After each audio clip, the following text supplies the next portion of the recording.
फसल की कटाई का समय किसानों के लिए खुशी का होता है, लेकिन आनंद और शोर के बीच का फर्क समझना बहुत जरूरी है। मनोरंजन तब तक ही अच्छा है जब तक वह दूसरों के लिए सिरदर्द न बन जाए। ट्रैक्टरों पर कान फोड़ने वाला संगीत बजाने वालों के लिए ये 15 कड़वी और सच्ची बातें हैं जो उन्हें सोचने पर मजबूर कर देंगी। सामाजिक जिम्मेदारी और संवेदनशीलता। 1. आपकी खुशी किसी की बीमारी का कारण न बने। हो सकता है आपके पड़ोस में कोई बुजुर्ग हो जिसका दिल कमजोर हो, या कोई मरीज हो जिसे शांति की जरूरत हो। आपका बेस वाला म्यूजिक उनके लिए जानलेवा हो सकता है। 2. बच्चों का भविष्य आपकी धमक से कीमती है। परीक्षा के समय बच्चे साल भर की मेहनत को आखिरी दिनों में समेटते हैं। आपका शोर उनके भविष्य की नींव हिला सकता है। क्या आप चाहेंगे कि आपके शोर की वजह से कोई बच्चा फेल हो जाए? 3.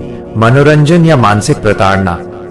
संगीत मन को शांति देने के लिए होता है, मोहल्ले को अपनी मौजूदगी का एहसास कराने के लिए नहीं।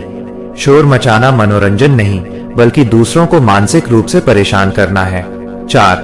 खेत का काम या शक्ति प्रदर्शन। ट्रैक्टर खेती के लिए है, न कि डीजे प्रतियोगिता के लिए। अगर आपको आवाज ही सुनानी है तो अपनी मेहनत और फसल की पैदावार की सुनाए, न कि चाइनीज स्पीकर की। नैतिकता और शिष्टाचार। 5. संस्कार का परिचय। आपके ऊंचे गाने ये नहीं बताते कि आपके पास कितना बड़ा ट्रैक्टर है, बल्कि ये बताते हैं कि आपको दूसरों के अधिकारों का सम्मान करना नहीं सिखाया गया। 6. सड़क और खेत में फर्क समझिए। खेत में शोर शायद पेड़ों को सुनाई दे, लेकिन गांव की गलियों में तेज आवाज से गुजरना सीधे सीधे दूसरों की निजता, प्राइवेसी का उल्लंघन है। 7. क्या आप बहरे हैं? अगर आपको खुद को संगीत सुनाने के लिए इतनी आवाज की जरूरत पड़ रही है तो शायद आपको कान के डॉक्टर की जरूरत है। अगर आप सुन सकते हैं तो कम आवाज में भी संगीत का आनंद लिया जा सकता है। 8.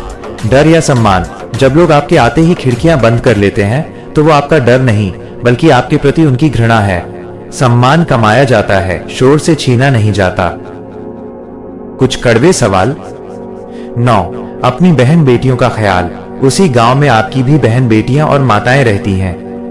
क्या आपको अच्छा लगेगा अगर कोई और आपके घर के सामने अश्लील या कान फाड़ देने वाले गाने बजाकर निकले? 10. धर्म और सुकून। सुबह और शाम का समय पूजा पाठ और सुकून का होता है।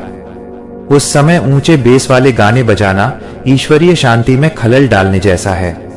11. पैसा बोलता नहीं, दिखता है। ट्रैक्टर और म्यूजिक सिस्टम पर पैसा खर्च करना अच्छी बात है, लेकिन उस पैसे का घमंड दूसरों को नीचा दिखाने या परेशान करने में इस्तेमाल करना मूर्खता है। 12. अनपढ़ और सभ्य में फर्क। एक सभ्य व्यक्ति वो है जो जानता है कि उसकी आजादी वहीं खत्म हो जाती है जहां से दूसरे की परेशानी शुरू होती है। आप खुद तय करें आप किस श्रेणी में आते हैं। अंतरात्मा की आवाज।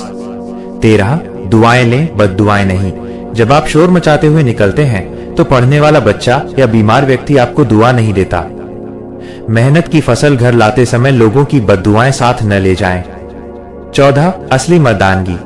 असली मर्दानगी दूसरों की मदद करने और समाज का ख्याल रखने में है, न कि ट्रैक्टर के साइलेंसर और स्पीकर से शोर मचाकर लोगों को डराने में। 15. एक पल के लिए सोचिए, अगर आप कल बीमार हों और आपका पड़ोसी आपके सिर के पास लाउडस्पीकर बजाए तो आपको कैसा लगेगा? जो आप खुद के लिए पसंद नहीं करते वो दूसरों के साथ क्यों कर रहे हैं? निष्कर्ष, फसल की कटाई मेहनत का फल है। इसे शालीनता से मनाएं। संगीत अपनी खुशी के लिए सुने, मोहल्ले को बहरा करने के लिए नहीं।